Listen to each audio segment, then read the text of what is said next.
There is a bag you have carried for years, a gift or something you bought to mark an occasion. And lately, you have started to wonder whether you should still be carrying it. Not because you have stopped loving it, because you caught it in a photograph and it looked older than you remembered, and you had a quiet thought about whether keeping it is a mistake. 5 things put a date on a bag: the metal, the size against coat, the corners. The outline, and the strap. Only one of them is a fault in the bag itself. The other 4 have simply gone unlooked at. 2 cost nothing, 1 takes 20 minutes, and the last takes 10 seconds, and it is the one almost nobody has ever touched. Here is 20 seconds, on one clasp. Before, dull, slightly gray, the shine gone out of it. After a dry cloth and a little pressure, the metal reads as metal again. Nothing was polished. Nothing was repaired. The bag is exactly as old as it was a moment ago. Most of what looks like aged hardware is film, not wear. Skin oil, hand cream, and the residue of 100 bags set down on restaurant floors, building up so gradually that nobody notices the day it arrived. Bag hardware is plated, which simply means the color is a coating over a base metal, so it has a life. But that life ends at the contact points, and only there. Which gives you a test with 2 possible answers. Look at the corner feet, the clasp, and the ring where the strap swivels. If the original color comes back with a cloth, it was surface film. If a different color is showing underneath, brassy under silver, pale under gold, that is real wear, and no cloth will bring it back. So, clean it first, and then decide. Start on the clasp, because that is where your thumb presses every time you open the bag, and therefore where the film is thickest. If it lifts there, it will lift everywhere. 9 times out of 10 you will find you were looking at film. And if the plating has genuinely gone, that is not a fault to fix. It is what a used bag looks like, and there is nothing embarrassing in it. One note for the future rather than today: very distinctive hardware announces its era more clearly than quiet hardware. So given a choice between 2, less metal usually dates more quietly. The second cannot be cleaned off, but that does not mean the bag is finished. Here is the contradiction at the center of this whole video. The bag that dates fastest is very often the one that costs the most. Not because it was badly made, because recognizability was exactly what was being sold, and recognizability is the thing that carries a date. Picture the 2 of them in a shop 5 years ago. One with a strong flap, a signature buckle, and an outline you could identify from across a room. One plain top handle, with nothing announcing itself at all. At the time, the first was the interesting choice and the second was the safe one. 5 years on, the first reads as a particular season, and the second simply reads as a bag. And there was nothing foolish about choosing the first one. It was the better bag in the shop that day, better leather, better made, more interesting to look at. Recognizability is a real quality, and people pay for it because it is worth something. It simply comes with a date attached, and nobody mentions that part at the till. The reason is structural, and it takes 1 sentence. A garment can be restyled, hemmed, tucked, worn 3 ways. A bag keeps essentially the same silhouette for its whole life. So a very era-specific outline carries a visible date in a way that a jumper never does. Which is where I need to say something clearly, because you may already be worrying. Dated does not mean unusable. It means the bag has to be the deliberate statement rather than a quiet part of the outfit. Give a distinctive bag a plain coat and plain knitwear, and it reads as chosen. Put it beside something else that is also trying to be interesting, and the 2 argue. It is a soloist. The outfit accompanies it. So, do not discard it. Give it a quiet outfit, and keep it for the days that want something to look at. And if the phrase less signature shape, less visible timestamp is worth remembering, it is only because it saves you memorizing a list of approved handbags. A plain tote, a top handle, a soft hobo are illustrations of the idea, not a shopping list. So far, 1 problem was surface and 1 was silhouette. The third is different again, because the bag has not changed at all. The season around it has. The bag that was right with a linen dress is very often wrong with a wool coat. Watch it happen. Summer dress, bag on the shoulder, and it sits in proportion.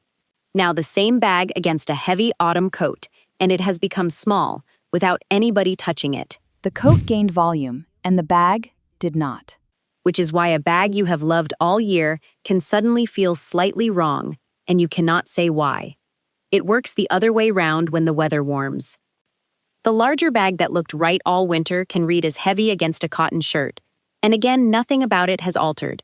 Most women end up with a warm weather bag and a cold weather one, without ever consciously deciding to, which is not extravagance, it is just what proportion does across a year. There is a test for this, and it takes about 4 seconds. Put the coat on, carry the bag exactly as you actually carry it, on the shoulder or in the crook of the arm, not down at your side. Then squint. If the bag disappears, it is too small for the coat. If it is the first thing you see, it is too large. If you register the outfit and then the bag, that is the size. One quick note, because apparent size is not only about dimensions. A bag's size on the body changes with what is inside it.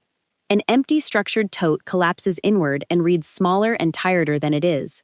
Put something in it that holds the sides out and it comes back. Same bag, 10 seconds. So, judge it with your actual coat on, before the weather turns properly. And the easiest change of all is still coming, the one most women have never touched.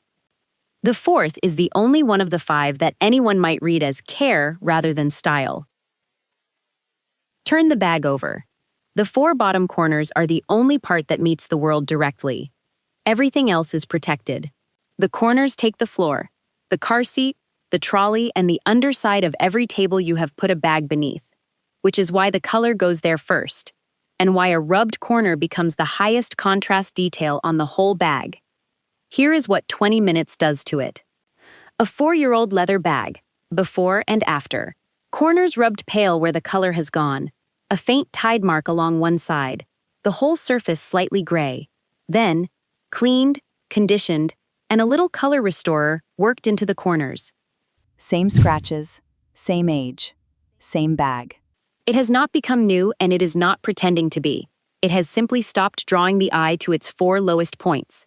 And that is the entire difference between a bag that reads as used and one that reads as worn out.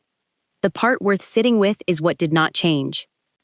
It is still 4 years old. It still has the mark where it caught on a car door. Every hour it has spent on your arm is still recorded on it. And none of that was ever the problem. What changed is that the 4 lowest corners stopped being the brightest thing on it. One material note and then we move.